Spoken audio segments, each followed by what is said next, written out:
Oke, selamat datang kembali di tutorial 3GS Bahasa Indonesia dengan saya Sulaiman Santoso. Hari ini kita mau belajar tentang bagaimana cara menggunakan yang namanya CSS 3D Renderer. Jadi CSS 3D Renderer ini adalah sejenis renderer yang dimiliki oleh 3GS. Dia sengaja dibuat untuk mengaplikasikan efek 3 dimensi pada DOM Elements. Jadi semua bagian pada HTML kita. Jadi misalkan kita punya table, atau kita punya div, atau punya span, kita bisa aplikasikan transformasi 3 dimensi kepada elemen-elemen tersebut. Batasan pada CSS 3D Renderer adalah dia tidak bisa menggunakan material dan juga dia tidak bisa menggunakan geometri. Tidak ada geometri dan tidak ada material di dalam CSS 3D Renderer. Kita punya sebuah HTML standar yang kita gunakan di sini. Kita punya dua buah script, yaitu 3JS dan Orbit Controls, dan juga punya app.js di mana coding kita berada. Kita akan memulai code kita dari awal supaya Anda bisa melihat perbedaan antara menggunakan WebGL Renderer dan menggunakan CSS 3D Renderer. Kita punya scene seperti biasa dari new3.scene, dan kita akan buat sebuah aspect ratio dari inner width dibagi inner height, dan saya akan punya sebuah kamera. Kita akan buat sebuah kamera, perspektif kamera.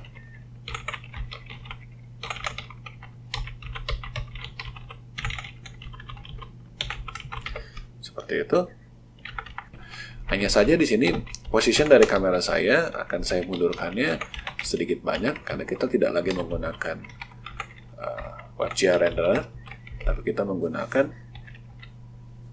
CSS 3D, di mana CSS 3D ini menggunakan pixel bukan meter seperti yang biasa kita gunakan. Jadi di sini saya akan pasang sebuah renderer sebagai new 3.css 3D renderer.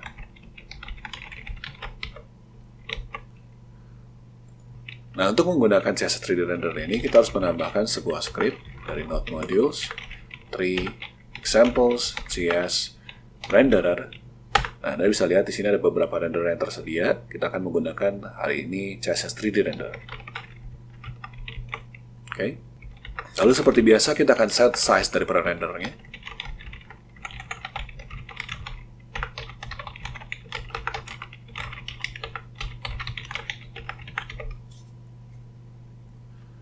Dan kita akan tambahkan dia ke dalam dokumen kita.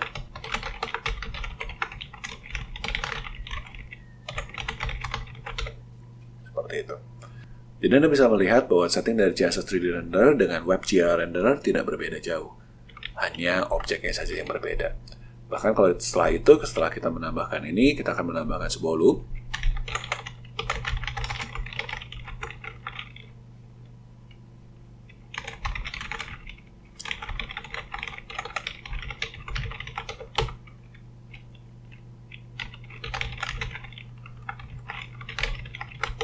Dan kita akan panggil loopnya. Di sini Anda bisa lihat kita punya kerangka dasar dari sebuah aplikasi 3JS dengan CSS 3D Renderer.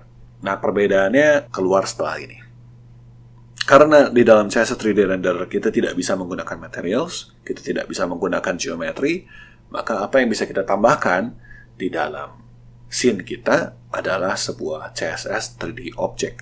Nah, CSS 3D Object ini berasal dari HTML element. Jadi kita akan buat di sini contohnya sebuah HTML element. Kita akan menggunakan dokumen .createElement. Kita akan membuat sebuah elemen. Di sini kita tinggal buat elemen apa yang kita mau buat. Di sini saya akan buat sebuah div. Ya. Kita akan pasang inner HTML daripada div saya ini. Jadi isi daripada div saya ini adalah sebuah H1. Saya bilang hello CSS 3D. Oke. Nah, elemen ini kalau kita pengen tampilkan di dalam render kita harus ubah dia menjadi CSS 3D object. Kita akan buat sebuah object adalah sebagai new 3.css 3D object. Kita akan pasang di sini elemen kita. Lalu kita akan set positionnya di 000 dan kita akan pasang dia ke dalam scene kita. Oh, kita ada sedikit kesalahan di sini ya. Kita akan position.set ya. Nah, kita bisa lihat bahwa sekarang kita punya sebuah div di tengah-tengah layar dan isinya adalah sebuah H1 dan sebuah teks hello CSS 3 dimensi. Anda mungkin melihat ini dan berkata, loh ini kan sebenarnya sama aja seperti kita bikin elemen HTML biasa ya. Perbedaan di sini adalah div ini adalah sebuah div 3 dimensi yang bisa kita gerak. Jadi kalau misalkan kita memutuskan untuk menggerakkan objek ini, misalkan rotation.g, kita tambahkan dengan 0,01 misalkan, maka kita bisa lihat HTML elemen kita berputar dan tetap bisa kita pilih. Bahkan karena dia itu berupa sebuah HTML elemen, maka kita bisa menambahkan CSS di sini. Jadi kita akan tambahkan sebuah CSS, main.css. Saya sudah punya main CSS saya seperti ini. Saya akan tambahkan di H1 saya adalah sebuah border, yaitu 2px solid clean.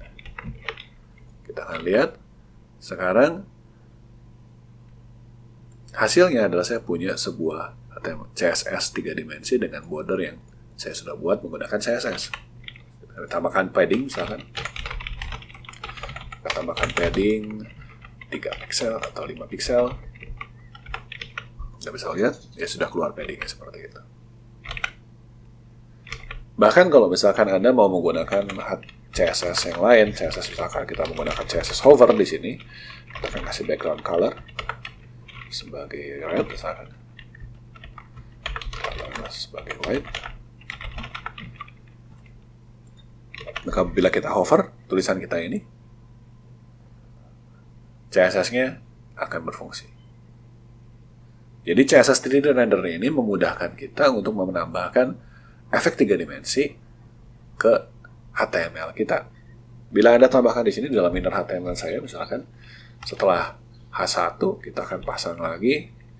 Setelah itu kita akan tambahkan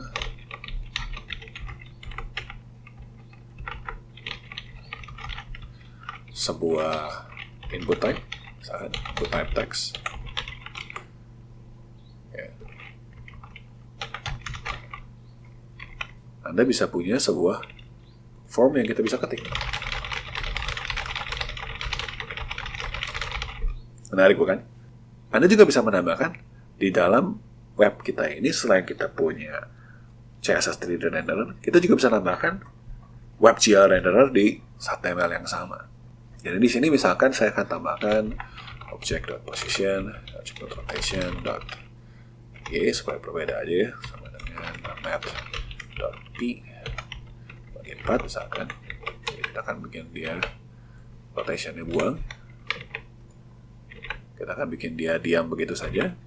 Saya akan set position saya di sini minus 500. Dan Anda bisa lihat bahwa di sini koordinat pada CSS 3D render ini tidak menggunakan koordinat seperti 3D biasanya, tapi menggunakan pixel di sini. Makanya kenapa kita bisa pasang 500 dan dia hanya pindah segini.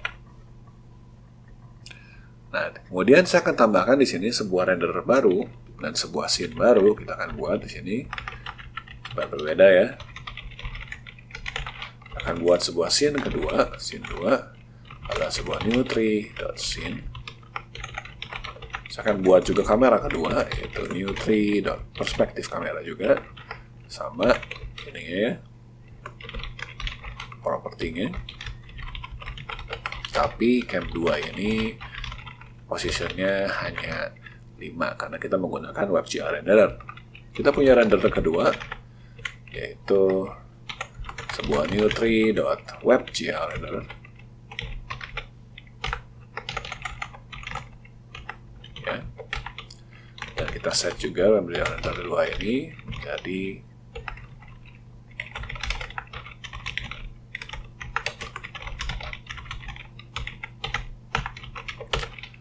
kita akan tambahkan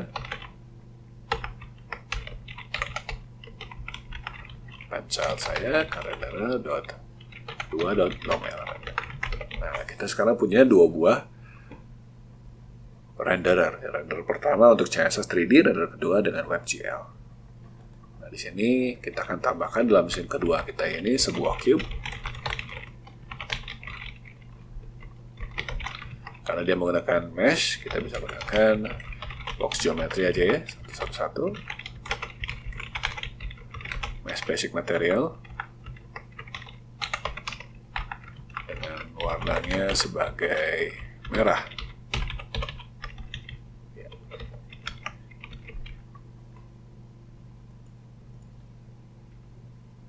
Kita tambahkan dalam scene 2 kita. Nah, sekarang saya bisa render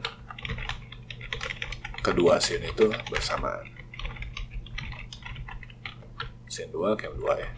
Jadi kalau kita pengen supaya kanvas kita terlihat, kita harus tambahkan sedikit CSS. Ya. Tambahkan sedikit CSS, di main CSS ini akan saya tambahkan canvas. Kanvas saya ini saya buat posisinya sebagai absolute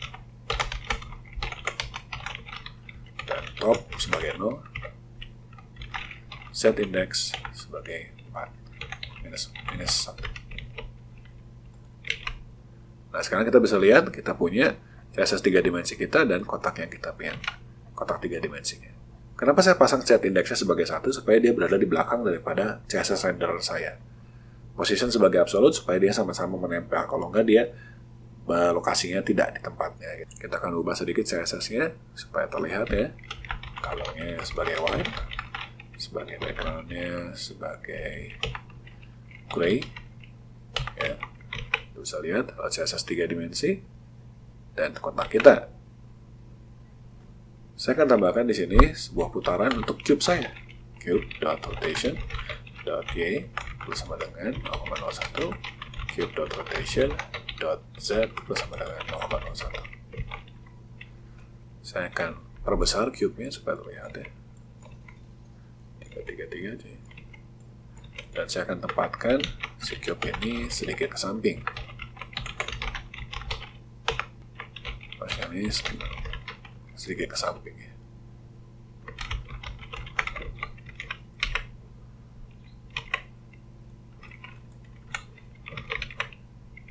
Nah, sekarang kita punya sebuah kotak dan sebuah CSS 3 dimensi. Ya, di mana Anda bisa berinteraksi dengan CSS 3 dimensinya ya.